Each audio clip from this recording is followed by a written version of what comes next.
We're opening up the mailbag. The collective bargaining agreement has a lot of questions. Got some about Jaylen Brown, the middle class of the NBA. What happens to them? And trade targets.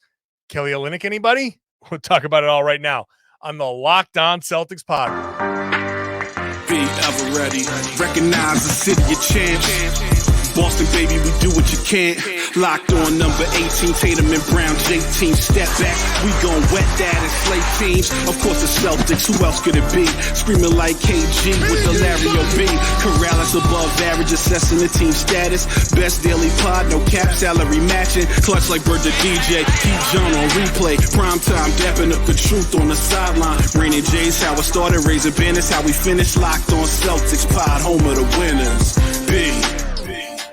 Hey there, welcome back to the Locked On Celtics podcast, right here on the Locked On Podcast Network, where it's your team every day, and I'm here for you every day with a free, fresh podcast dropped directly to your device every Monday through Friday. So make sure you're subscribed. Open up your favorite podcasting app, hop into the comments on the YouTube page, do all that, watch the show, listen to the show. I'd love to have you there. Ring the bell on YouTube to make sure you get notified of when I drop a video. I'm John Karalis. I used to play once upon a time. Now I cover the Celtics for Boston Sports Journal. And today's show is all about the mailbag. And we're opening up the mailbag to get CBA related questions. And within that is just a bunch of trade questions for Jaylen Brown. We get to more CBA specific questions in the second segment. The first segment's all going to be about JB. And then some more roster trade target, more general questions in the third segment. Today's show brought to you by Birddogs. Go to birddogs.com/LockedOnNBA. When you enter the promo code LockedOnNBA, they'll throw in one of these guys, a custom Birddogs Yeti style tumbler with every order. This thing's kind of cool. So you get one of these for free with your stylish shorts. All right, let's dive into this mailbag. We're going to start off with Jaylen Brown questions, and we're going to start with Dylan, who brings up Damian Lillard. And I know he asked this question before Damian Lillard kind of basically said, absolutely no way am I going to Boston. But he says the Dame trade makes sense on both sides, besides the age factor. Why do you see Jaylen for Dame not as a good trade? It was funny that this came out when it did, because the picture circulating now on Twitter is Damian Lillard basically making it clear that he's just not going to Boston no matter what. He will veto a trade to Boston. And Jayson Tatum in his Instagram live saying, damn, bro, we get it. You don't like Boston.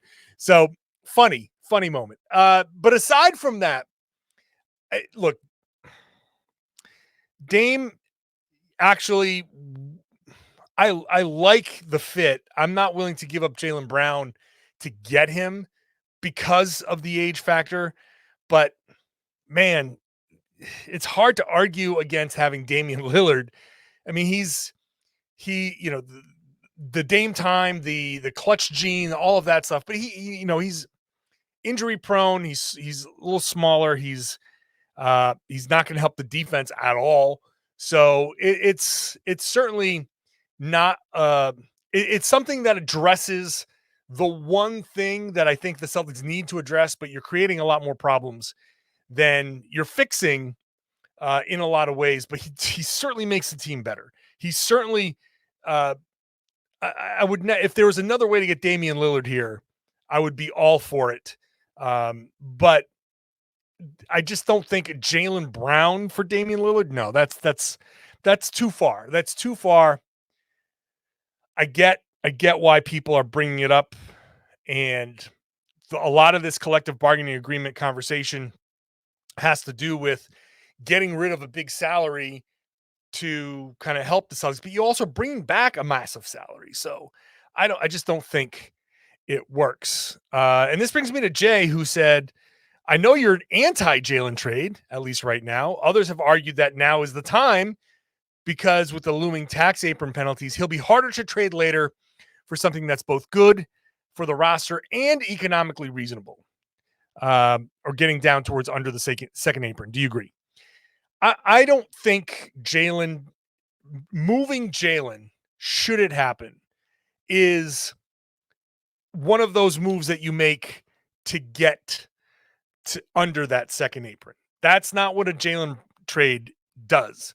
A Jaylen trade, if it comes to that, is a matter of getting a better fit in here and spending that supermax money in a better place. And so it's not like a Malcolm Brogdon trade, another trade or other moves to cut salary to get below that second apron. Sure, that makes sense. You don't trade Jaylen for that. That's not what that's not what a Jaylen trade is. A Jaylen trade is 2 years from now, where you still haven't won a title and you say, okay, this mix is just not happening. Jayson Tatum's going to be 27 at that point. He'll be just starting his own supermax extension. You cut your losses with Jaylen, sadly, and you say, because of the new collective bargaining agreement and because you're going to be, you have to decide where to spend that money. I think 2 years from now, you have to enter a mix. And I think 2 years from now, a lot of teams are going to be making that same decision. Is this superstar the right guy for us? Because we've had him for a while and it's just not panning out. And so Jaylen, I don't think trading Jaylen now is necessary. I think moving somebody else now would be the better idea for getting under that second apron. So yeah, that's why. So say the Jaylen Brown trade happens 2 years from now, I believe. Let's get to Gregory. I love JB, but we have to realize our franchise future is at stake giving up so much money. Does picking up Karl Anthony Towns, who's already on a supermax and making almost $100 million less, sound like the route the Celtics need to go in? He seems like a better fit for JT. Ooh, man. This is an interesting question because Cat is amazing, right? Cat is a guy that I think has the potential to be the best player in the league. What he doesn't bring is the issue. What he doesn't have is the issue. And that's a defensive mindset. He is just terrible defensively. And the quote unquote motor. I think Karl Anthony Towns' skill set makes him potentially one of the best big men we've ever seen. And he's a tremendous shooter, and he's obviously a high level player. He's an all NBA level player. But why hasn't Minnesota done anything with him? Why haven't they gone anywhere with him aside from just barely squeaking to the playoffs? Minnesota with like Kevin Garnett, who is a transcendent player, obviously, they were really making runs. I mean, KG was dragging those guys to, multiple playoff wins and really trying to contend. And it's not fair to put Karl Anthony Towns in the same boat as Kevin Garnett, but for a team that is lacking fire, my number one qualm about this Celtics team is that they don't have guys with chips on their shoulders. Karl Anthony Towns does not have a chip on his shoulder. I mean, he fits right in with, he is a little on the soft side and he loves to shoot the three. And boy, they'd really love to just like he'd be just awesome. Just slide right in and shoot a bunch of threes and barely play any defense. And the Celtics can go outscore. Maybe you can run a better offense with him and Tatum, and because you've got a pick and pop and a pick and roll, and you do have options to kind of diversify the offense a little bit more. And I think you could definitely have Cat and Tatum work better off of one another, but I don't think, and I don't think anybody should have seen the recent playoff performances from Karl Anthony Towns and say, that's what we need. I just, I'm souring on Karl Anthony Towns in a big, big, big way. So maybe because he's got so much talent. But I just, his performance recently, his playoff just meltdowns. I mean, you're talking about Jaylen Brown. Okay, yeah, he had 8 turnovers in Game 7, but he's at least had good games in these playoffs. You've at least been able to count on him from time to time. He had that one horrible game at the worst possible time. But wow, Cat, I can't say how anybody would watch him in that minimal playoff experience and go, yeah, baby, I need that on this team. Sorry. So we'll come back. We've got questions about the new collective bargaining agreement, more specifically, and the different classes of players and what's going to happen to them. And a lot of those guys are on the Celtics. We'll talk about that next. First, today's show is brought to you by Birddogs. Birddogs is really cool shorts that you can do everything in. Really, you can wake up in the morning, put them on, and what do you got? You got a little golf game going on.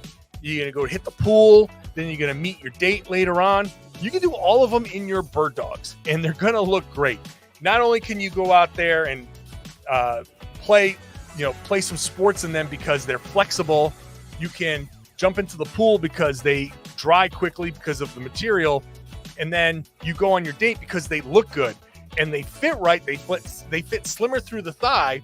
They give you that nice sculpted leg look. And look, we all want that sculpted leg look. They fit better than regular shorts that are made of stiff, restricting cotton. Birddogs invented cloud knit fabric that looks just like khaki but stretches so you get a way slimmer fit, so you don't have to sacrifice the movement, and also anti-stink, sweat-wicking fabric that keeps you cool and dry all day long. Go to birddogs.com. Check it out. birddogs.com/LockedOnNBA, as a matter of fact. Enter the promo code LockedOnNBA. You get this guy, a free Yeti. Let me hold it up to the camera. It's on YouTube. Free Yeti style tumbler. So when you're out there on the course, you want to put this little guy on your dashboard of your cart. You get your coffee, you get your lemonade. Hot stays hot, cold stays cold, and you got your Birddogs logo on there, so you can show off. Be like, yes, I'm stylish. I got my Birddogs. Check them out. Locked On NBA is the promo code. Birddogs.com/LockedOnNBA. You get that tumbler. You will never want to take your Birddogs off. Promise you that. Hey, thanks for making Locked On Celtics your first listen every day. Make Locked On NBA your second listen. Locked On NBA has got the league covered, the finals covered like nobody else. I host the show on Wednesdays with Jake Madison. I hope you enjoy the show on Wednesdays and the rest of the week. It's a great show. Check it out. Let's get back into these collective bargaining agreement questions, starting with Dean, who says, if top-tier teams are likely to afford less middle-class players, what happens to them? Does this mean bottom-tier teams are going to be loaded with them, overpaying them, or are these players going to be playing outside the NBA where they can get more money or opportunity? I don't think there's an opportunity outside of the NBA for these guys. I think this is, and the money overseas is good, but it's not mid-level NBA good. So I think that's out. When I talk about middle-class salaries, there's going to be a crunch on these guys. And it's going to be specifically for the teams that are close to that super tax line, that second apron. There are going to be plenty of teams that have the money to pay guys. And so who do you want to play for? I think what's going to happen is if you play for one of the lesser teams that hasn't had to pay for their stars, you can get a little bit closer to the money that you might think you deserve. But these teams that are contending and that have the money crunch are going to say, we've only got this much money to give you, and we can't go above this line, or else we're way over the super tax and we just can't afford it, or we don't want to be in that line. We can't have a salary that high because the taxes are so punitive, and we can't have any we don't have any way out of any, no flexibility, let's say. So do those players still sign with the good teams, or are the good teams just going to miss out on all the best players, because the best middle class players, because those guys are going to be like, you know what? No, I'm not going to go to Boston. I'm going to go to Indiana because they're on the come up and they've got money to spend. And I think if I go there within a couple of years, they can be contenders. And it's probably true. So I think the system is more stacked against the best teams. If you're good enough to get to that top tier and you have 2 stars and you're looking to fill the rest of your roster out, you might be stuck. I think that's the goal of the CBA. The goal of the CBA is to push everybody into the middle and create parity. So every couple of years, there's a new team on top. This year, it's, Miami. Next year, it's Boston. Next year, it's, Indiana. Next year, it's Chicago. Next year, it's, Orlando.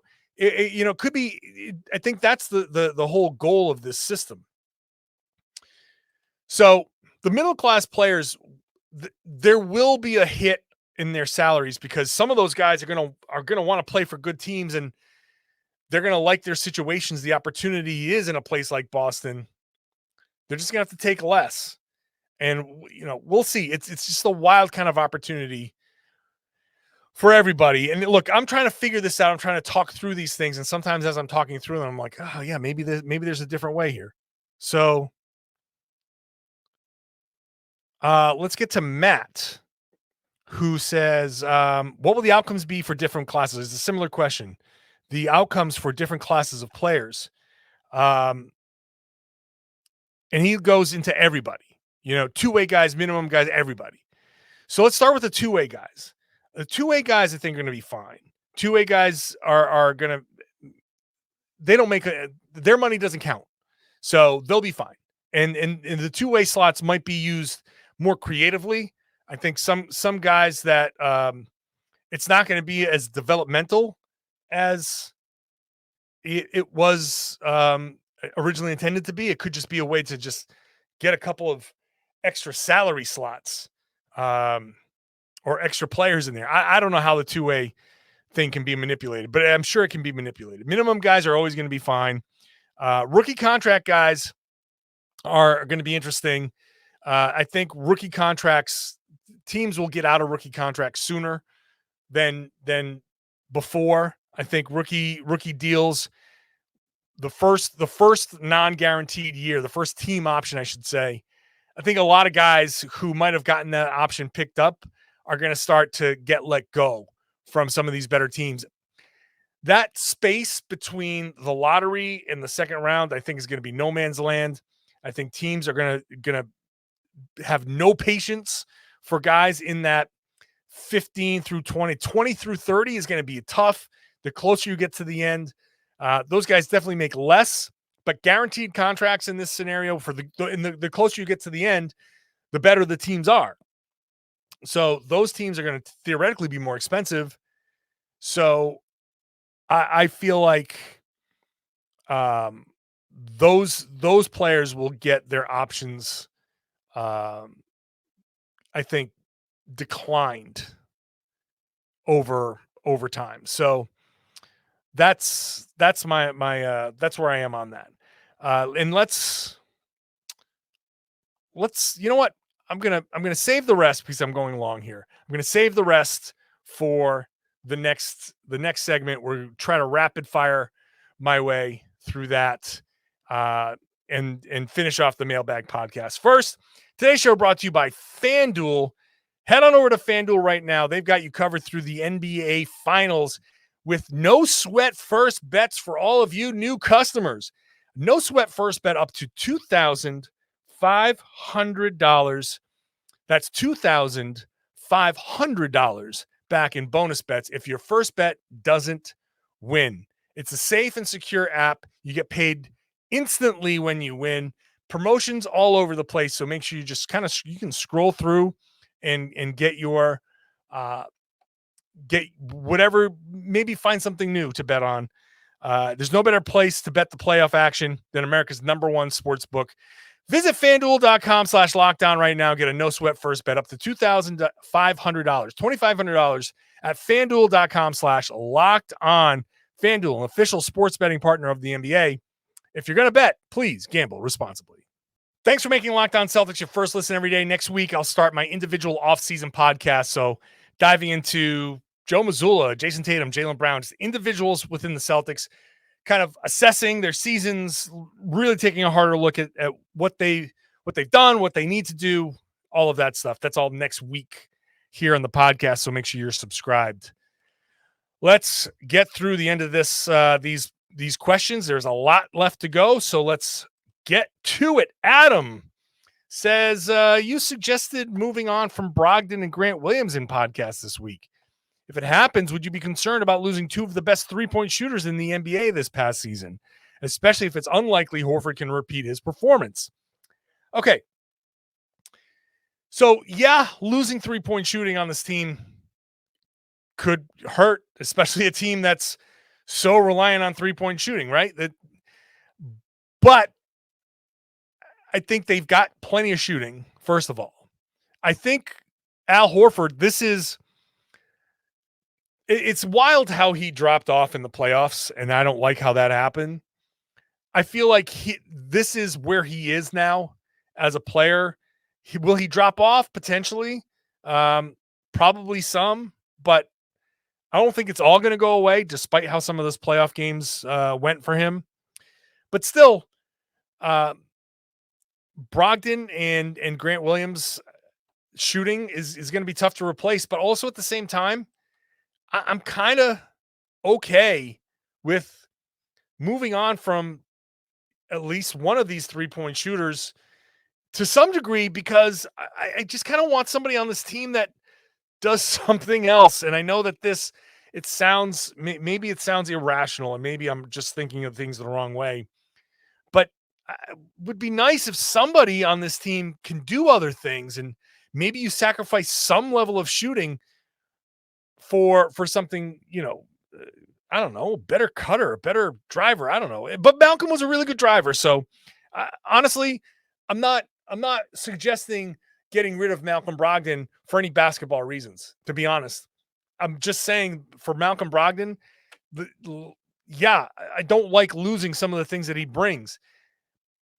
It's a financial thing, and I hate suggesting it. I hate suggesting basketball roster moves just based on money. I hate it. I hate talking about money in the NBA. I don't want to talk about money as much as I am.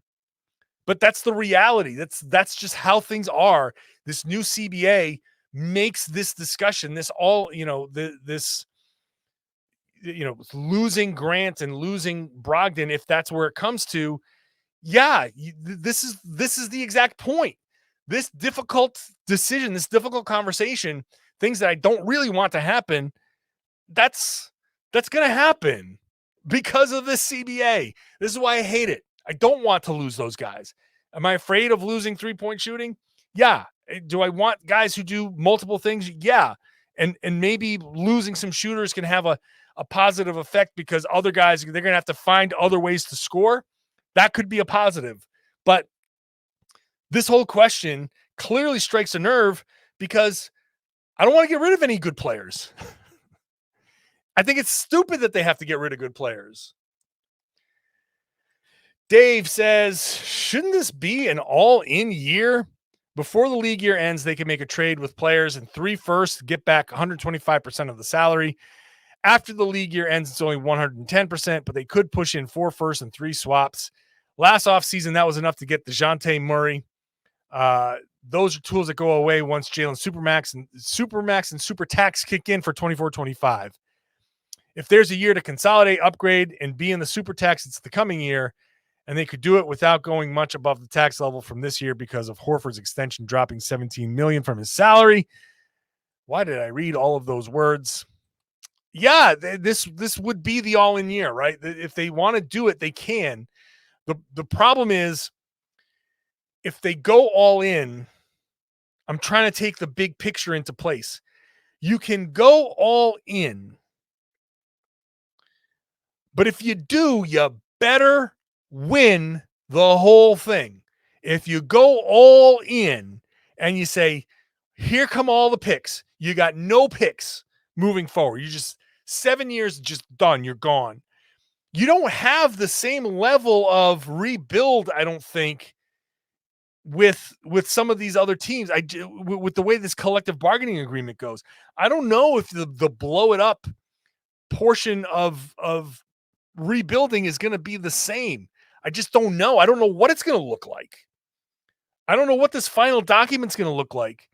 Maybe it's going to be fine, and you can recoup those picks in a couple years if you trade Jaylen Brown and you get 4 first backs and three swaps and all of that stuff. But could they go all in this year? Certainly. Absolutely. Nothing says they have to trade guys. I'm just saying it probably are going to, because that super tax does kick into play. Like, that does happen this upcoming season. It does happen. And there are going to be ramifications. And so if you can trade a Brogdon now before you are absolutely forced to, and you have no leverage, then you do it now so you can get something back.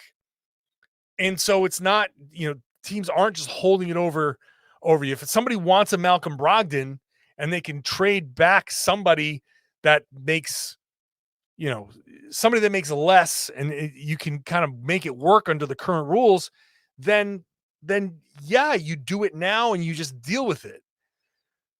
But could they go all in? Yeah.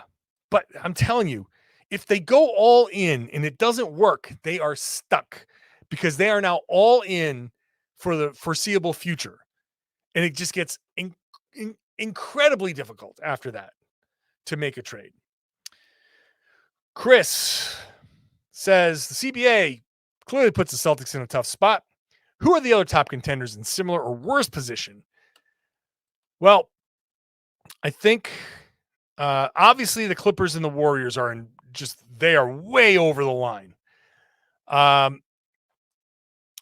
Denver, Boston, Phoenix, Milwaukee are the contending teams that are within a reasonable amount. Now, Atlanta, Miami, New York are all good. Look, I throw Miami into a different tier, like they're not in the NBA Finals right now. They could be the defending champs for all I know, but they could be. Atlanta, Miami, New York could also be in that mix.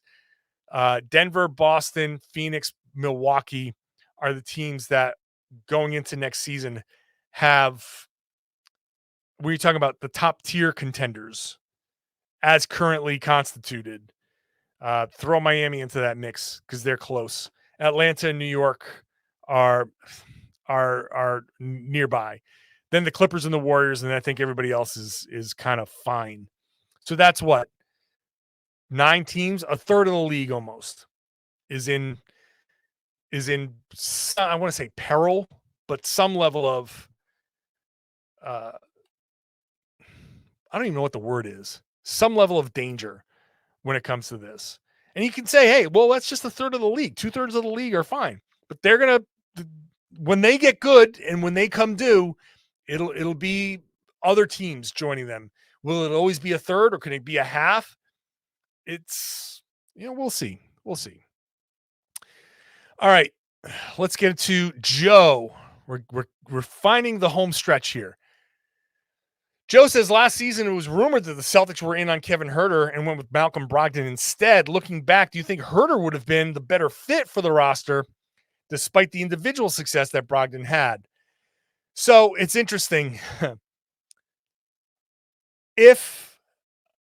Normally I'd say no, Brogdon was the better fit, because Brogdon theoretically brought what the Celtics needed. But that was the better fit when Ime Udoka and Brad Stevens kind of put their plan together. Under Joe Mazzulla, maybe Herter would have been the perfect. So at the time Brad Stevens made the deal, Brogdon was the better fit. By the time camp opened, Herter might have been a better fit because bringing that level of shooting off the bench Brogdon also had a very incredible shooting year, but I just think the threat of Herter made things a little bit different. And playing with Tatum and Brown, it's not talked about enough how much that Brogdon, Tatum, Brown kind of mix didn't work. And that's why Brogdon didn't play a ton with them. That mix just didn't work. And I don't know if it will work if he sticks around, if they can make it work next season. So if Herter was indeed on the table and was gettable, I think at the time of the deal, it would have been like Brogdon seemed like the better guy, but considering the style of play the Celtics ended up playing, Herter might have been the better player. Leo says Celtics could use a big man coach. Is that even a thing? Used to be back in the day when the Celtics had Clifford Ray. That was good. He was a nice big man coach. I didn't even know who they could hire unless Kevin McHale wants to come out of hiding, or Hakeem Olajuwon, but none of those guys. There are plenty of big men out there that could be big men coaches, but the problem is it's not what it used to be. And is there a need to bring in somebody to teach post footwork and all of that stuff and interior passing? No, because teams don't play like that. So just because you have a guy like Robert Williams on the team, could he maybe he could spend the summer with Hakeem Olajuwon? Maybe somebody can throw Hakeem, $1 million and say, all right, you live with Robert Williams now for the summer and make him have better footwork and show him your touch and show him how to play and all of that. But as far as assistants, the big man coach is a relic right now, unless the rules change, which I would love for them to change. I'm going to go on a big eliminate the corner three campaign this summer. Just prepare yourselves for that. Eliminate the corner three. I think it's done. I think it's cheap. And if you can eliminate the corner three, and I'll get more into this in a podcast later on in the summer, but if you can do that, now a big man coach could be something, because spacing changes, what works, what doesn't work, what's efficient, what's not changes. So that could be something that changes as well. Let's finish with Frankie. Can the Celtics land Kelly Olynyk from Utah in a trade or Stewart from Detroit? If so, do you think these trades will help them in any way? I don't think Isaiah Stewart's going anywhere, so we can forget about that. They like him there. But we'll see. But I think I would love him. I would love him. I would actually love him. He's a tough guy, man. I would love Isaiah Stewart on this team. No way. There's just no way he's available. But if he is available somehow, if some weird something happens in Detroit and they say, yeah, we are going to make him available, absolutely, I would love him on this team. Just tough. I want somebody with his level of toughness on the team. Kelly Olynyk, it's possible. Certainly possible. If a Brogdon deal kind of brings back somebody like a Kelly Olynyk, I kind of tossed out on Boston Sports Journal, Jonas Valanciunas. I don't know what it's going to take to get those guys, but New Orleans, I don't know what they're trying to do. I don't know what Utah's trying to do, but Kelly Olynyk's under contract for one more year. Valanciunas is under contract for one more year.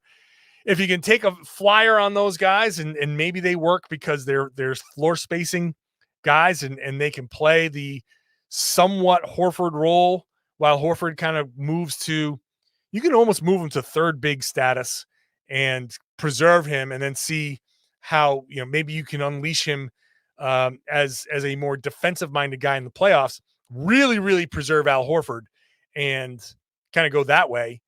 Then sure, why not? Take a look. Those guys make enough where it's a savings in a deal where that involves Brogdon. And who knows? Maybe they could stick around. But yeah, Kelly Olynyk. Hey, I'm down for Kelly Olynyk to come back. I think he can be pretty good. I think he can be helpful. And yeah, no, I'll just leave it at that. I think he can be helpful. All right. So thank you so much. If this podcast, I'm still working through my new system here. And so I'm trying to work through some things. If I seem distracted, I apologize. If the show flows a little bit differently, I apologize. I'm trying to figure out how to make all of this stuff work on my own. I don't have a producer or anything like that. So I'm trying to get the little bells and whistles working while not being too disruptive to me or my, train of thought and all of that stuff.